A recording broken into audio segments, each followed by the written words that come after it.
Este é um dos pontos turísticos mais charmosos do Rio de Janeiro, mas sobretudo um lugar que faz parte da história do Brasil. Um espaço bicentenário que reúne lazer, cultura, pesquisa científica e preservação ambiental. Nós estamos falando do Jardim Botânico do Rio de Janeiro, uma espécie de síntese da flora brasileira. Começa agora o Ecocenário.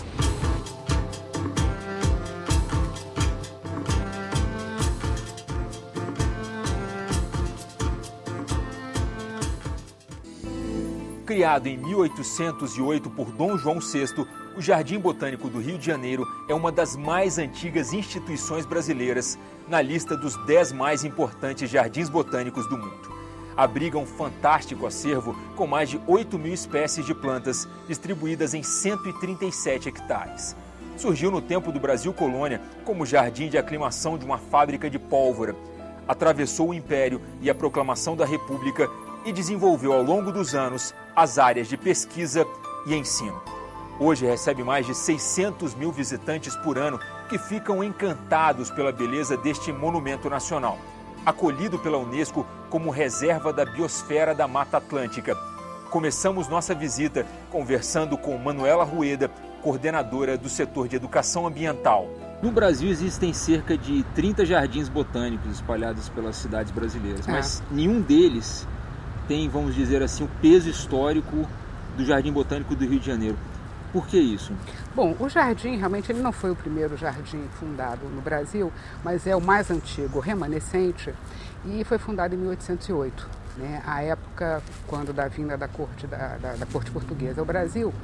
Assim que chegou, Dom João mandou que se criasse uma fábrica de pólvora, para produção de pólvora, para a defesa da corte aqui no Brasil e envio também a Portugal, né? À época, Napoleão estava dominando a Europa. E essa região, né, nessa época, início do século XIX, era um grande engenho de cana-de-açúcar. O engenho Nossa Senhora de Conceição da Lagoa, que ocupava uma área bem maior do que o atual Jardim Botânico. O Jardim Botânico se estendia para Leblon, Humaitá, era muito grande. E esse engenho, então, foi desapropriado para que aqui se fizesse a fábrica de pólvora. Tá? O que hoje vocês podem ter a oportunidade de ver como nosso centro de visitantes era a sede dessa fazenda. E justamente por ser uma área muito florestada, com grandes mananciais de água, essencial para o processo de produção de pólvora, foi estabelecido também que junto à fábrica de pólvora fosse criado um jardim de aclimação para adaptar aqui as nossas condições tropicais, as plantas exóticas, as plantas estrangeiras, as especiarias, enfim, o que era o remédio, o que era o condimento, o que era o conservante da época. E a partir então de 1830, 31, a fábrica de pólvora saiu daqui e ficou apenas como Jardim Botânico, já com essa missão de aclimatação, de pesquisa, de descoberta, e foi crescendo, né? Houve uma época que ele teve um papel muito grande no desenvolvimento da ciência agrícola no Brasil, né? Com o advento do fim da escravidão, houve aquela necessidade da preparação da mão de obra rural, aqui houve um asilo agrícola para menores. No início do século XX, quer dizer, naquelas grandes expedições de descoberta da Amazônia, de Marechal Rondon adentrando, ia sempre coletores, pesquisadores, né? E aí o próprio foco do jardim também voltou muito para a flora nacional, que era muito desconhecida, né? Coisa que hoje nós vemos ao passear pelo parque. Nós temos a região amazônica, nós temos a região da Restinga, nós temos vegetação de cerrado. Então o jardim também, em microescala, começou a representar e valorizar a flora nacional. E agora, e cada vez mais, o compromisso com a agenda ambiental, com a conservação, com estudos de manutenção da biodiversidade, né? Enfim, essa agenda que agora todo mundo está se conscientizando, que é um problema global, e o papel da pesquisa e da conservação cada vez tende a adquirir um peso maior. O jardim está muito cônscio dessa sua responsabilidade e dessa contribuição que pode dar.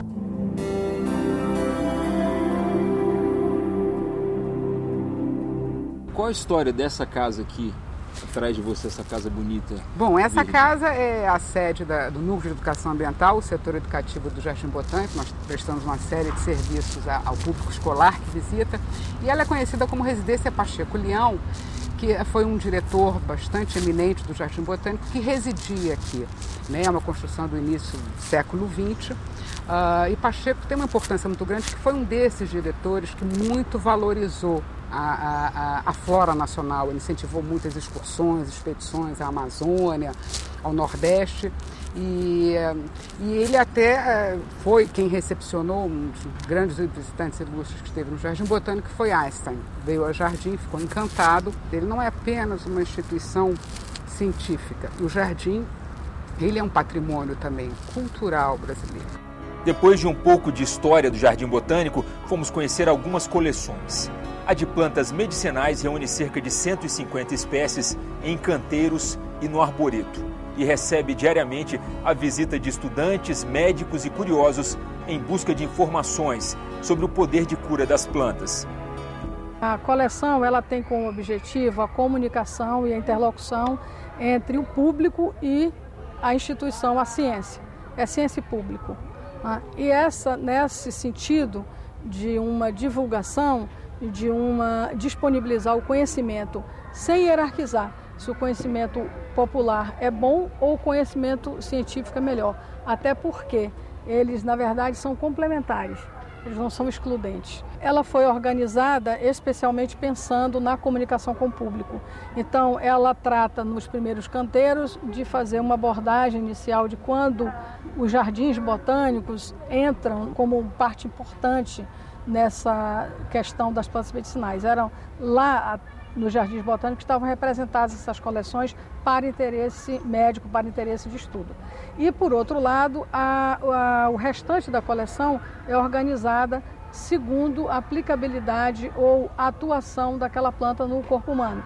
Se uma planta atua no sistema geniturinário, no circulatório, ela vai ter uma cor característica daquele sistema. Se ela tem mais do que uma ação, ela tem 2 ou 3 cores mostrando que existe uma ação prioritária e existem outras ações. Até porque a planta ela não tem apenas um componente, ela tem vários componentes. É um pool químico, né, de química natural.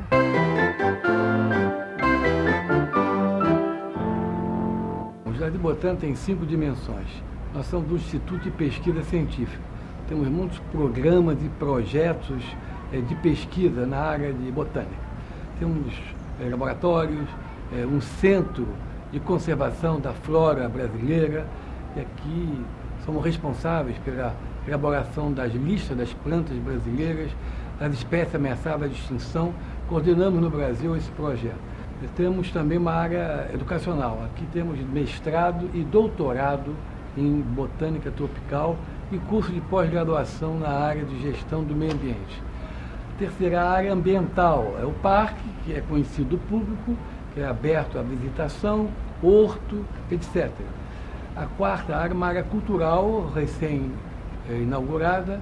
Nós temos o Teatro Tom Jobim, onde temos shows de música, teatro, cinema, etc., com a vocação mais artística.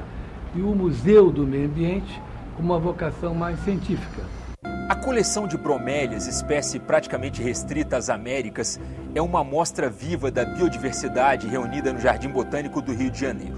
A estufa principal, reformada em 2006, reúne espécies encontradas nas restingas do litoral brasileiro, na Amazônia, na Mata Atlântica e na Caatinga. Lá conversamos com a bióloga Nara Vasconcelos, coordenadora do bromeliário.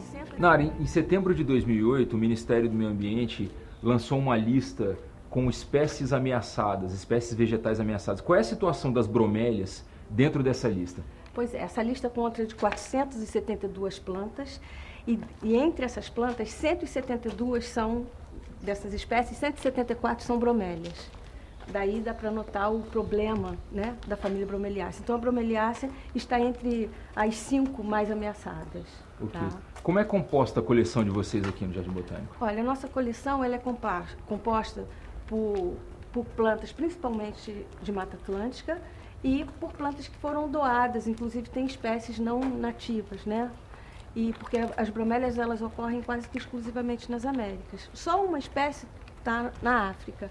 E o Brasil tem 70% das 3.100 espécies de bromélias, e o Rio de Janeiro é o estado onde tem o maior número de espécies endêmicas, isso é, que só ocorrem aqui. né? E dentro dessas espécies, dentro da nossa coleção, que a nossa coleção está dividida em duas, a científica e a aberta à visitação. Aqui é a aberta à visitação, tem espécies, acontece até de ter algumas coisas que não são nossas. Tem no caso da Tillandsia cyanea, que é uma espécie do Equador. E essa é uma espécie exótica.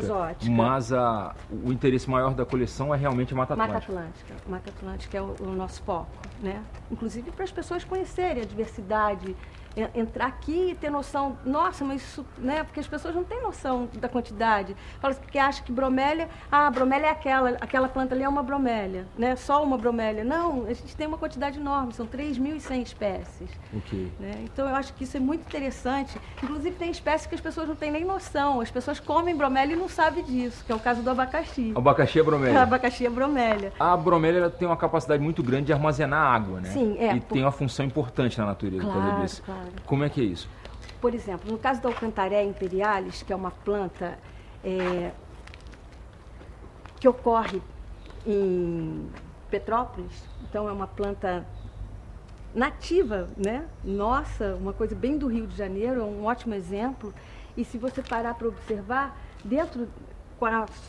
como as folhas se sobrepõem, ela tem uma capacidade muito grande de armazenar água. Então, essa espécie na natureza é altamente importante, porque nessa água, vários seres utilizam. Por exemplo, pássaros tomam água e tomam banho nessa água. Sapo, rã, perereca, utilizam para reprodução, porque é anfíbio, então a primeira fase deles é na água. Então, eles colocam os ovos, aí vem a cobra, e é uma cadeia. Então, é como se fosse um microambiente mesmo, e ela é altamente importante na natureza. E essa água, ela, por estar ali, além de alimentar a própria planta, ela serve de refúgio, área de reprodução, e alguns vegetais também dependem dessa água para poder germinar e se desenvolver.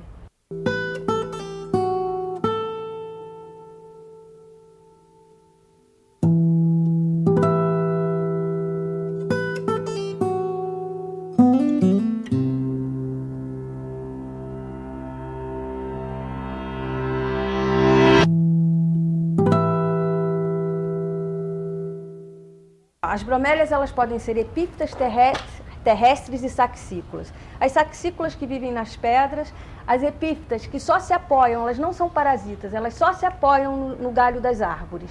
No caso dessa aqui, que parece um candelabro, que é belíssimo, a espécie é uma Neuregelia pauciflora. Ela é epífita, então você pode observar que quando você vê uma bromélia, é muito interessante, que a bromélia ela não é única, né? Na reprodução assexuada, ela libera estolões, então sai um novo filhote nela. Então quando você está cultivando uma bromélia, você vai ter a bromélia por muito tempo, porque ela morre e normalmente libera um filhote a partir da planta mãe. E com isso, essa espécie é uma espécie que vai se fechando e tem vários filhotinhos, tá vendo? No caso dessa daqui, ela toda é assim. Então, as epífitas, elas só se apoiam, elas não retiram nada da árvore onde elas estão. E isso aqui, que é muito interessante, que todo mundo conhece como barba de velho, isso aqui também é uma bromélia, tá? E é uma bromélia epífita. E os pássaros usam para... E como ela forma esse emaranhado, fica como refúgio também para os pássaros fazerem ninho, que é muito interessante.